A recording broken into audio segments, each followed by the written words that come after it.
All right, back on the Young Turks. Great guest for you guys today, Professor James Galbraith. He's a professor at the University of Texas, one of the more preeminent economists in the country. He's the author of the book, The Predator State, How Conservatives Abandon the Free Market and Why Liberals Should Too.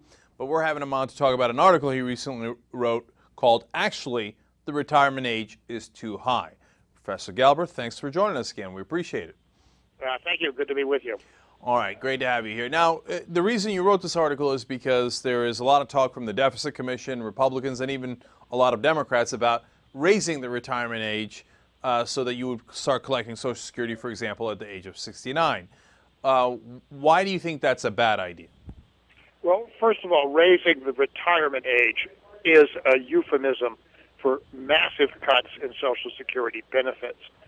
Most people do not wait until 67 or 69. They won't wait until 69 in order to retire, even if the full benefit age is raised to that level. They will take the early retirement, and they will take it at a very steep discount, which penalizes them for the entire rest of their lives, no matter how long they live. And the people who particularly take early retirement and accept that discount are people who have actually worked hard during their lives, who have stood up for 8 hours a day behind a checkout counter wearing a back brace, and who, are anxious to be out of the labor force, or who perhaps have been injured and have, problems continuing to work under those conditions. So the people who most need early retirement under these proposals are going to be forced to accept early retirement at a much lower benefit. Raising the retirement age just steepens the discount and cuts the benefit. That's what it does. All right, let me actually ask a couple of follow-up questions on that. First, you say that they would be getting, if they retire early, they get a discount. Can you elaborate on that a little bit? How does that work? Well, if you retire at 62 presently rather than the age that you would get the full benefits, your Social Security benefit is substantially lower. It's, I think, on the order of 22% lower as a result of your taking the early retirement. And if the full benefit age is raised from 66 or 67 up to 69, then the discount for retiring at 62 will be even greater. And if they don't retire at 62 or even 65 or 67, and they wait, if it's raised to 69, they wait to get to 69, well, then they're missing out on those years where they would have gotten benefits if it had started at 65, for example, right? So that would be 4 years of benefits they just simply don't get, which would be a massive cut, wouldn't it? Well, that's of course true. But if you can, in fact, wait until the full benefit retirement age, and that's typically true of higher income and healthier workers, then it's certainly to your advantage to do so, because you then get the full benefit for the rest of your life, rather than the lower benefit. And again, the problem affecting people who retire early is that they typically have reasons which are associated with not living so long. So not only do they get a cut benefit, but they also don't enjoy it for as long. Right. I want to just, I'm sorry, I want to emphasize that just a little bit more partly because I want to make sure I've got it right. If the retirement age is 65, and normally you would have started getting full benefits of Social Security at 65, and they raise it to 69, right? If you wait till 69 now, that's 4 years of benefits that you flat out would have gotten under the old system that you do not get under the new system, right? That's of course true, sure. All right, so it's a giant cut in their benefits that people, I think, are already missing that part of it, if you ask me, when you see the debates, so-called debates that go on television. Right. But frankly, I'm more concerned. People who wait because they are working at well-paying jobs, they are getting the income from those jobs, and presumably those are jobs which older people can reasonably hold. I'm more concerned about low-income, hard-working people who either would very much like to retire at that earlier age, or who may well have become unemployed at some age, let's say 59 or 60, and have spent a lot of time looking for jobs unsuccessfully, and who basically have no option but to take that that reduced Social Security benefit at 62. And Professor, That's of course a big phenomenon now. no, absolutely. And to that point, isn't it also true that people that are in the lower economic brackets actually live shorter periods of time, that they have lives that last shorter than periods that are in the upper brackets? Of course it's true. And so, for example, they did Dr. Singh, I believe, did a study at the University of Nebraska Medical Center, I believe, if I've got this right. And no, I'm sorry, he did it at the Department of Health and Human Services, and find out that the top income bracket lives to an average age of 79.2 years. The bottom income bracket lives to an average age of 74.7 years. So that's about a it's a 4.5 year difference. So if you're in the lower bracket and you retire at the age of 69, well, you're also not going to get benefits for that long because you're going to die quicker than the upper brackets. Isn't that true? Sure, of course. So again, that would lean towards, if we cared about all of the brackets, that extending the age of Social Security seems like it might do a great disservice to the people that have been working in those tougher jobs that are not white collar, et cetera. It's a benefit cut aimed at low-wage workers. Absolutely. That's what it is primarily. To talk about it as increasing the age of retirement as though people have the option of continuing to work is in many cases completely misleading. Right. And by the way, when I say tougher, I just mean physically tougher. All jobs are tough. We get it, right? But but your idea is to go in the opposite direction and to actually make the retirement age earlier. Why is that? What's the rationale behind that? Well, in the situation that we're in right now, we have lost 11 million jobs in the last 3 years compared to what we should have created or retained. So we have a lot of unemployed people. Many of them are older. The unemployment rates for workers over the age of 55 are much higher than they are for workers under the age of 55. So my thinking is that even if the job market doesn't get worse, even if it recovers a little bit, there is going to be an enormous number of older workers for whom job search is going to be extremely frustrating and perhaps futile.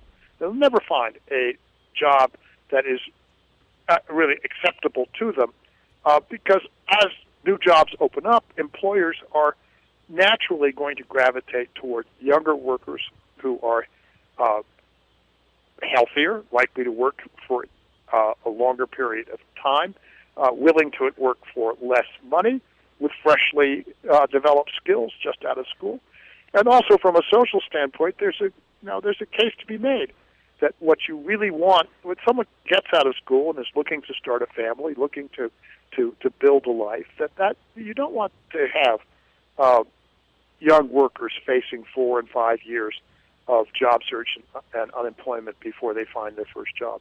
It's very bad for them psychologically. It's very bad for their development of their lives. Very bad for their earnings profile over their lifetime. So, given all of that, what's the sensible thing to do? Why not offer the older workers an incentive to take their Social Security retirement at an earlier age?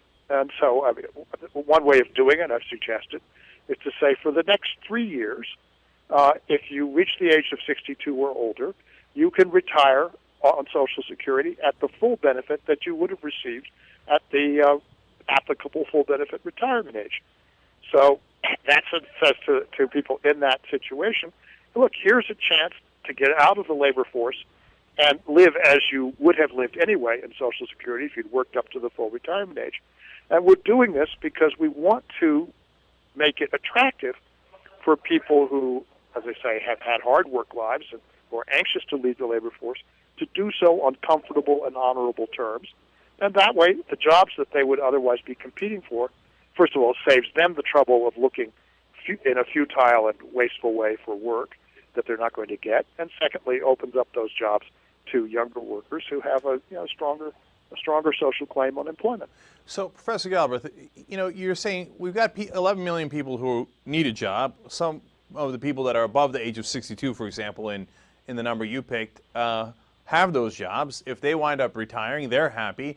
And the guys who need the jobs wind up taking those jobs, and they're happy, and it works out. It's a very interesting idea. That's why it's gotten some play, among people who consider ideas like this. But a couple of questions about it. One, does it really work that way? I mean, is it a zero-sum game within the American market, right?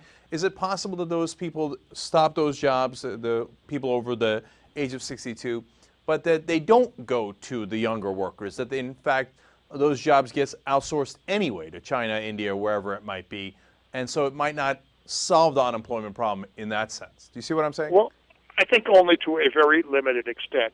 Most people do not work in manufacturing facilities, and so they're not working in jobs that are actually vulnerable to being sent to China or India. I mean, there are some service jobs that are vulnerable, but for the most part, most people's employment is in activities which we need to have performed in the United States. So I'm not terribly concerned about that issue. And let me just add one other thing, which is that when you create a large group of people who have a stable retirement income and who presumably have also access to medical care, you're going to create a group of consumers who are going to increase the demand for employment in the industries that serve those consumers. And that's also a good thing. That says that there will be jobs for younger people in the industries that we're going to need anyway to care for the older population. So it seems to me that it's a common sense way to deal with the imbalance in the labor force that was created by the crash of the financial sector. Right. Well, then the second question becomes, when we need extra money to pay for all those new retirees, how would that work? Sure, but that's these are just government checks. The Treasury Department decides to issue checks to people's bank accounts. It can do so, and it was just a question of establishing a purchasing power for these newly retired people. There isn't a mechanical or operational issue there. The reason why it's attractive, if I could create 11 million jobs for the 11 million people who presumably would like them, I would do that. But that's an extremely complex operation. It requires designing employments for vast numbers of people and having people to supervise those employees and having equipment for them to use and things for them to do. And this is a way of saying, look, no matter how much effort, how successful the effort that we might put into that may be, we're still going to have a large number of older workers who are just not going to be served by that initiative. They're not going to be able to find the employment that they would like. And so why not just face that reality now rather than putting it off and having some part of the population, a large part of the population, unnecessarily miserable in the interim. All right, and then why the age of 62? Couldn't that same logic apply to the age of 60, 55, whatever it might be? Oh, sure. I don't know exactly what the acceptance rate would be. I mean, we're not forcing people to retire in my proposal. It's simply an invitation to take advantage of a financial incentive. And it's extremely hard for me to judge accurately how effective a particular number or particular financial incentive would be.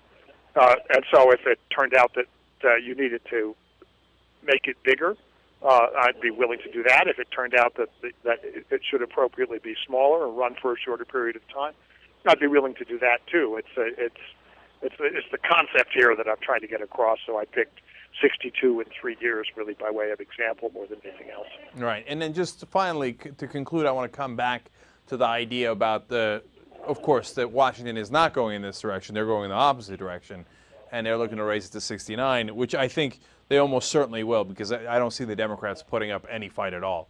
I mean, the only way they don't is that there's a massive insurrection by people, which is entirely possible, because any poll will show you that Social Security is by far the most popular program there is out there.